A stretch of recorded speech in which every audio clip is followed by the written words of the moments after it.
Yuti. Yuti'nin zirvesi aslında Pentadaktilos'un yani Beşparmak Dağları'nın doğudaki en büyük kısmıdır.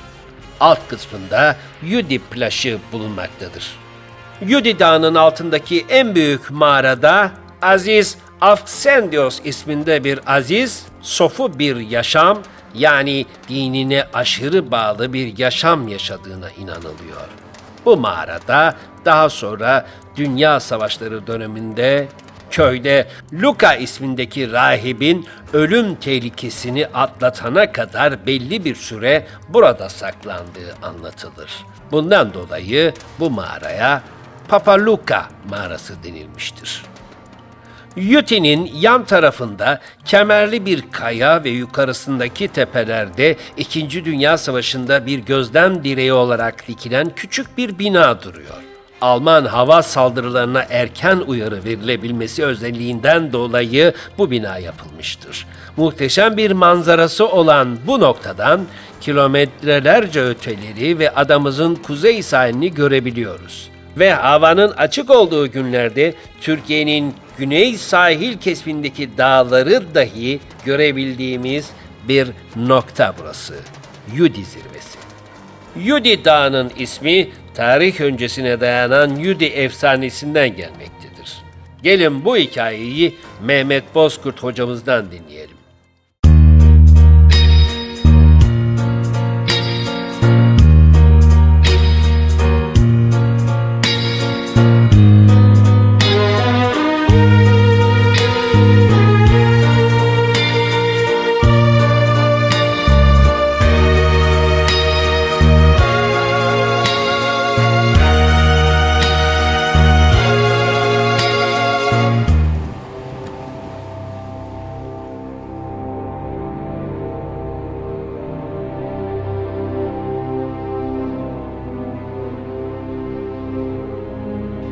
Yudi efsanesini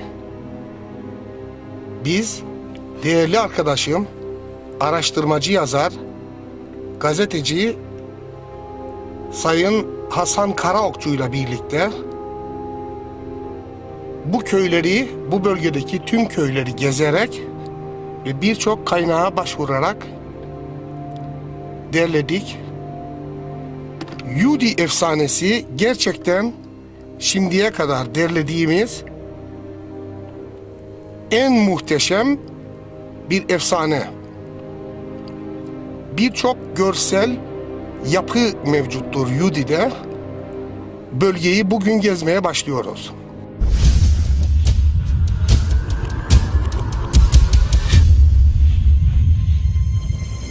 Yudi Dağı'nı, efsaneleşmiş Yudi Dağı'nı biz bugün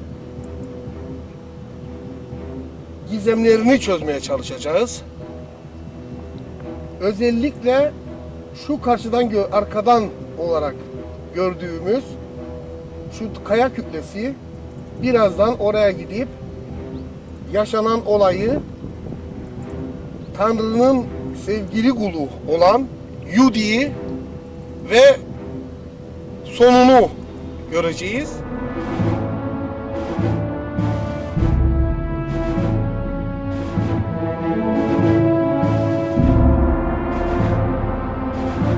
Yudi tepesi orada, alt çenesi, boynu, vücudu ve topukları.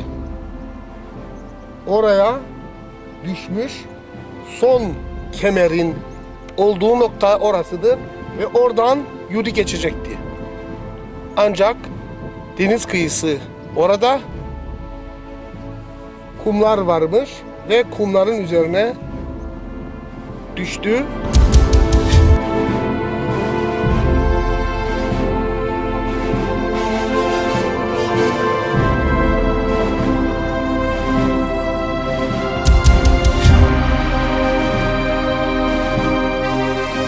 Çok ilginç bir efsanedir. 3 tane doğal kemerden bahsediliyordu. Bu 3 doğal kemeri bulduk.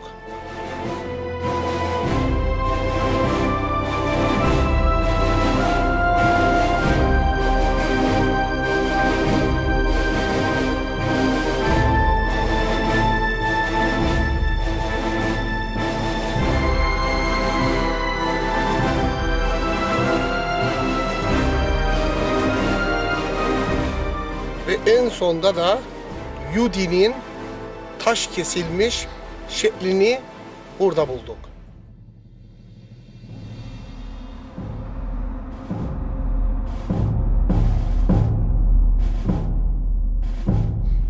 Yudi dişli doğan küçücük bir bebek.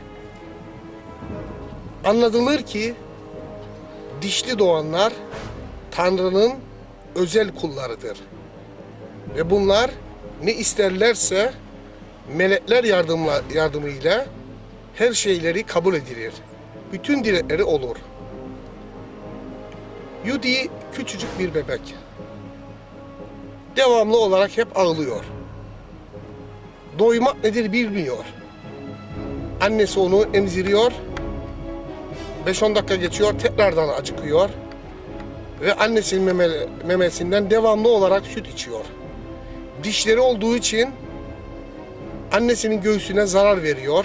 Ve bu giderekten büyük yaralara dönüşüyor. Ve en sonunda da annesi bu yaralardan hastalanıp ölüp gidiyor. Yudi çaresiz, yapayalnız, tek başına kalıyor. Bunu acıyan bir çiftlik ağası Yudi'yi alıyor yanına ve diyor ki işte hayvanımıza, haşadımıza bakarak olsun. Daha sonra çok tatlı dilli olduğu için çok güler yüzlü bir kişi bu Yudi. Çiftlik ağası onu artık evlat edinmiş.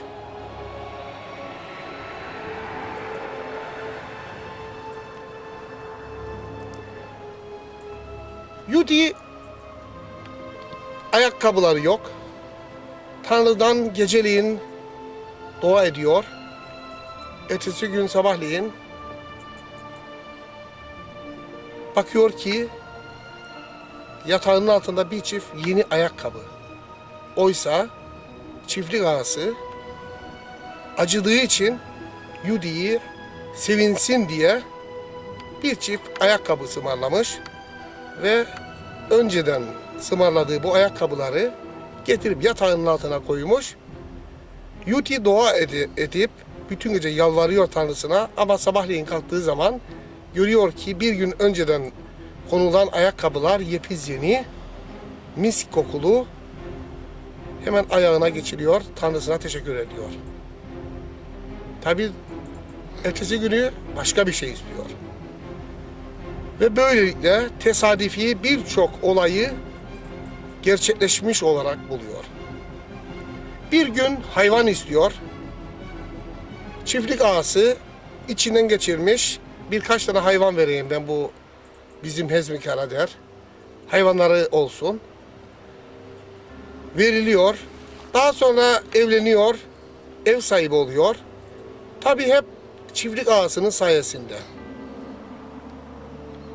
Ve bir gün daha da gözü yükseklerde doymak nedir bilmiyor bizim Yudi. Diyor ki bu çiftlik benim olsun.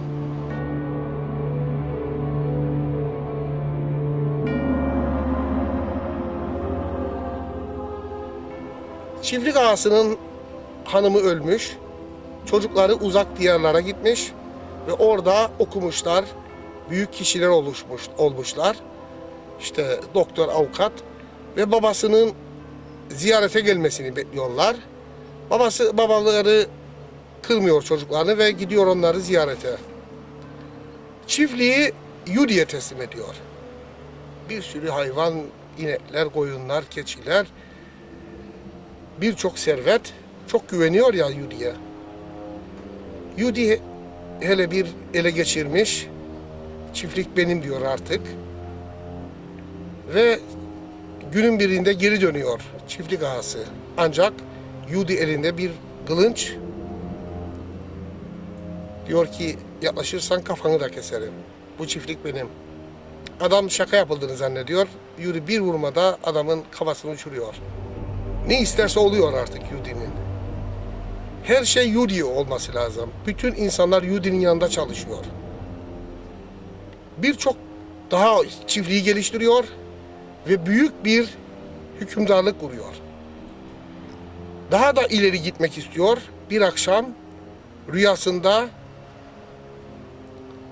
yine yatıyor. Birçok güzel yerler görüyor. Ertesi gün sabahleyin atına bindiği gibi çekip gidiyor. O güzel yerler var mı yok mu? Gerçek mi değil mi diye bir görsün. Gidip görüyor. Gerçekten muhteşem. Çok güzel yerler. Artık neredeyse her gördüğü onun olsun istiyor. Ama bir türlü de cesaret edip Tanrısından isteyemiyor. Doğuya gidiyor. Çok güzel yerler. Güneye gidiyor, kuzeye gidiyor, batıya gidiyor. Her gördüğü son derece güzel. Bağlık, bahçelik, içinde ırmaklar, dümdüz araziler ve karar veriyor. Bu çok büyük isteğini Tanrı'ya iletecek. Başlıyor doğaya. Yine odasına girip, tabii küçücük bir mağarası vardır Yudi'nin. Bu mağaraya girip orada artık dua etmeye başlıyor. Melekler geliyor. Meleklere bu olayı aktarıyor. Melekler hop derler. Bir dakika bekle. Bu çok ciddi bir olay. Tanrı'ya hemen iletelim. Gerçi Tanrı bize dedi ki Yudi ne isterse yapınız ama bu çok ciddidir. Tanrı'ya iletelim. Dilek, istekler hemen Tanrı'ya iletiliyor. Ve meleklerle geri haber gönderiyor. Yudi'ye gelen haber, sen gördüğün her şeyin senin olmasını istiyorsun. Bunu anladık. Ama gördüğün her şey, dağlar, ovalar, denizler, ırmaklar hepsi senin olsun. Biz bu dileği kabul ediyoruz. Ancak bizim bir büyük şartımız var. Tanrımız bize senin mağaranın hemen yakınlarında 3 tane kemer yapacağını söyledi.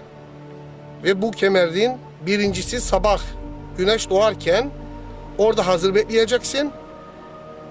Ve hemen koşarak oradan yola çıkacaksın. Artık gördüğün her şey senin olacak. Öğlen olduğu zaman, öğlen vakti, tam güneşin döndüğü vakit öğlen kemeri vardır. Öğlen kemerin altından geçeceksin. Bu ana kadar aldıkların hepsi senin olacak. Gördüklerin hep senin üzerine tapulanacak. Ve eğer istersen akşam kemeri de vardır. Yine koşup gideceksin, göreceksin ve geri gelip akşam kemerinin altından geçeceksin. Ancak güneş batmamış olacak. Artık o günden sonra her şey senindir.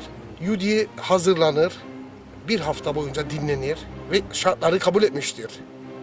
Büyük bir heyecanla o özel günün gelmesini bekliyor ve büyük bir hazırlık içerisinde ayağına yepyeni ayakkabılarını geçiriyor. Üzerine çok mükemmel urmalarını ve eline sopasını alıp vaktin gelmesini bekliyor. Sabah buraya gelip dikiliyor. Şafak sökecek, güneş doğarken kemerin altından geçecek ve başlayacak yarışma. Nihayet güneş yavaş yavaş doğmaya başlar. Yudi yolu kemerin altından hemen geçtiği gibi koşarak yolu neredeyse yarılamış. Koşuyor, yoruldu ama durmuyor. Koşmaya devam ediyor. İlk önce ayakkabı terliyor tabii. Üzerinde ne varsa çıkarıp atıyor. Kalıyor bir pantolonla. Bir de ayağında çorap ve ayakkabıları. Öğlen oluyor. Yudi koşarak geri geliyor. Öğlen kemerinden geçmiştir. Artık birçok gördüğü araziler, değerler onun oldu. Büyük bir heyecanla dinlenmeden yine yola koyuluyor. Tabii köylerin içerisinden geçiyor Yudi. Köylüler derler ki, ey ağa gel otur yemek ye, dinlen biraz. Ya der, siz oturunuz da der. Göresiniz sizi nasıl ben hepinizden zapt edeceğim. Hepsiniz benim olacaksınız. Bütün evleriniz, yerleriniz, köyleriniz hepsi bana geçecek, benim üzerime geçecek. Tabii köylüler olaydan habersiz. Yudi koşuyor. Artık ayakkabılar da ayağında erimiş bitmiş. Pantolonu dikenlere takılmış, yırtılmış. Artık neredeyse çırılçıplak Yudi koşmaya devam ediyor. Ve Yudi çok az bir zaman kalıyor güneş batmak üzere. Yudi daha epey uzakta ancak takati kesilmiş ve yavaş yavaş o koşan hırçın adam her tarafından kanlar akıyor, parçalanmış, yalın sefil, çıplak. Son kemere birkaç adım kalmış ama güneşin batmasına da birkaç saniye. Yudi kumlara düşüyor. Deniz kıyısındaki bu kumluk alana Yudi düşüyor. Uğraşıyor geçsin. Kemere çok az bir mesafe kalmıştır. Ancak güneş Akdeniz'in masmavi ve bembeyaz köpüklü sularının arkasında kaybolup batıp gidiyor. Yudi perişan olmuş, ağzı açık, nefes alamıyor. Kemer çok yakın mesafede, birkaç metre mesafede ve kemerden geçemediği için şartın ne olduğunu çok iyi biliyor. Tanrı ona çok büyük bir ceza kesmiştir.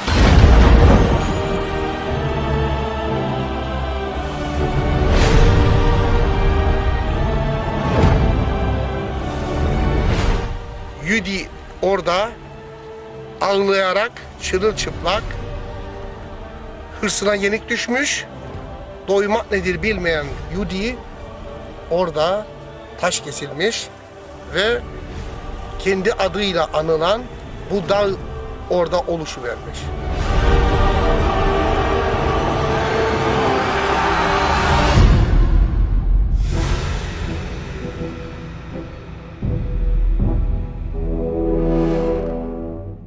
Özetlemek gerekirse, efsaneye göre Yudi dişiyle doğan bir bebekti. Annesinin memesini emerken kanatıyor ve sürekli ağlıyormuş. Yudi, annesiyle yemek bulmak amaçlı yakınlardaki bir çiftliğe gitmiş. Annesi yorgunluktan ve açlıktan ölmüş. Çiftçinin biri Yudi'yi alıp büyütmüş.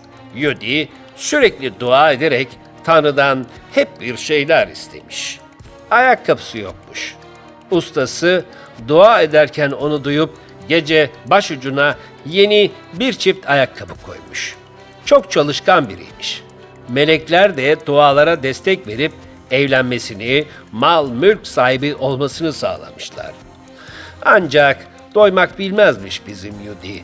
O kadar doymak bilmemiş ve tatmin olmamış ki Tanrı onu cezalandırmış ve taş yapmış. Söylentiye göre Yudi Dağı'ndaki taş, Yudi'nin taşlaşmış haliymiş. İngiliz döneminde Yudi'nin tepesine bir gözetleme kulesi yapılmış, havadan ve denizden gelen gemi ve uçakların takibi amaçlanmıştır.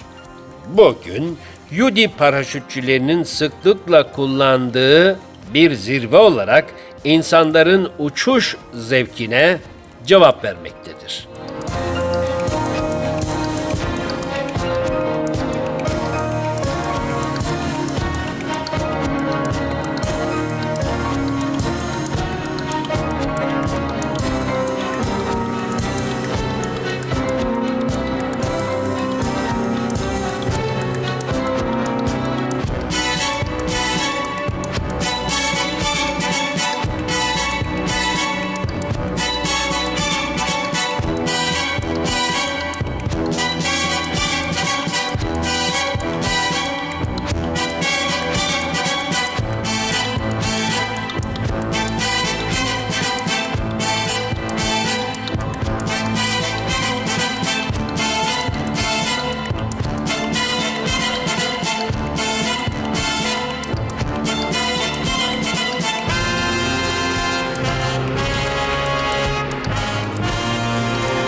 Yudi Denizi, Kıbrıs'ın en yüksek kayalıklarına sahip bölgelerden biridir. Bundan dolayı gençler yüzmeyi genelde sevmezler. Daima kayalıklardan denize atlamaya giderler.